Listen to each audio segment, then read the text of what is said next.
EP. Jayarajan Prakash ജാവദേക്കറുമായി കൂടിക്കാഴ്ച നടത്തിയത് മുഖ്യമന്ത്രി പിണറായി വിജയന്റെ നിർദ്ദേശപ്രകാരമാണെന്ന് പ്രതിപക്ഷ നേതാവ് വി.ഡി. സതീശൻ.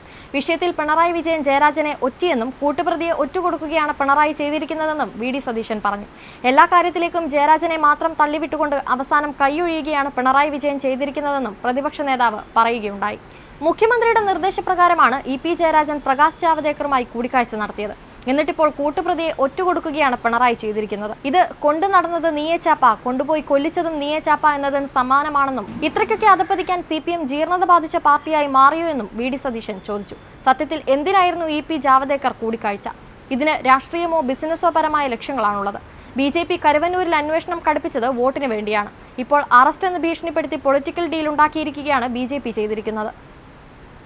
മുഖ്യമന്ത്രി എന്താണ് പ്രകാശ് ജാവദേക്കറുമായി സംസാരിച്ചത് എന്നതിലടക്കം CPM നേതൃത്വം മറുപടി പറയണം എന്നും സതീശൻ ആവശ്യപ്പെട്ടു. ഈ വിഷയത്തിൽ മുഖ്യമന്ത്രി പിണറായി വിജയൻ എല്ലാ കാര്യങ്ങളും വളരെ വ്യക്തമായി അറിയാം. ജാവദേക്കറുമായുള്ള കൂടിക്കാഴ്ചയിൽ ജയരാജനെതിരെ ഏതറ്റം വരെ പോകാൻ CPMന് കഴിയുമെന്ന്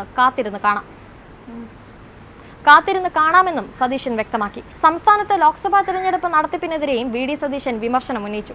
കേരളത്തിൽ ഇത്രയും മോശമായ മറ്റൊരു തെരഞ്ഞെടുപ്പ് ഉണ്ടായിട്ടില്ല. സംഭവത്തിൽ വിശദമായ അന്വേഷണം ആവശ്യമാണെന്നും വി.ഡി. സതീശൻ ആവശ്യപ്പെട്ടു. ഇ.പിയുമായി ബന്ധപ്പെട്ട വിവാദങ്ങളിൽ മുഖ്യമന്ത്രിക്ക് നേരെയാണ് പ്രതിപക്ഷം വിരൽ ചൂണ്ടുന്നത്. LDF convener E P. ജയരാജനും BJP നേതാവ് പ്രകാശ് ജാവദേക്കറും തമ്മിലുള്ള കൂടിക്കാഴ്ചയിൽ ജയരാജനിൽ മാത്രം ഒതുങ്ങുന്നതല്ല CPMന്റെ BJP ബന്ധമെന്ന വിമർശനവുമായി AICC ജനറൽ സെക്രട്ടറി KC വേണുഗോപാലും പ്രതിപക്ഷ നേതാവ് വി.ഡി. സതീശനും രംഗത്തെത്തിയിരിക്കുന്നതും ശ്രദ്ധേയമാണ്. ജയരാജൻ കണ്ടത് തെറ്റാണെങ്കിൽ മുഖ്യമന്ത്രി കണ്ടതും തെറ്റാണ്. മുഖ്യമന്ത്രി ജാവദേക്കറിനെ കുറിച്ച് ഒരക്ഷരം മിണ്ടിയിട്ടില്ല. ഇത് വളരെ വ്യക്തമായ ഡീലാണെന്നും കേന്ദ്ര ഏജൻസികളെ ഭയപ്പെടുന്ന കേരളത്തിലെ മുഖ്യമന്ത്രി BJPയുമായി ഒരു അവിഹിത ബന്ധത്തിന് വേണ്ടി കൃത്യമായി കളമൊരുക്കുകയാണെന്നുമാണ് വേണുഗോപാൽ ആരോപിക്കുന്നത്. പ്രകാശ് ജാവദേക്കറെ കണ്ടാൽ എന്താണ് കുഴപ്പമെന്നാണ് മുഖ്യമന്ത്രി ന്യായീകരിച്ചതെന്ന് പറയുന്ന പ്രതിപക്ഷ നേതാവ് വി.ഡി. സതീശൻ താനും എത്രയോ വട്ടം കണ്ടെന്നും മുഖ്യമന്ത്രി പറഞ്ഞിട്ടുണ്ടെന്നും ഇത് CPM BJP ഡീലിന്റെ ഭാഗമാണെന്നും കുറ്റപ്പെടുത്തുന്നു.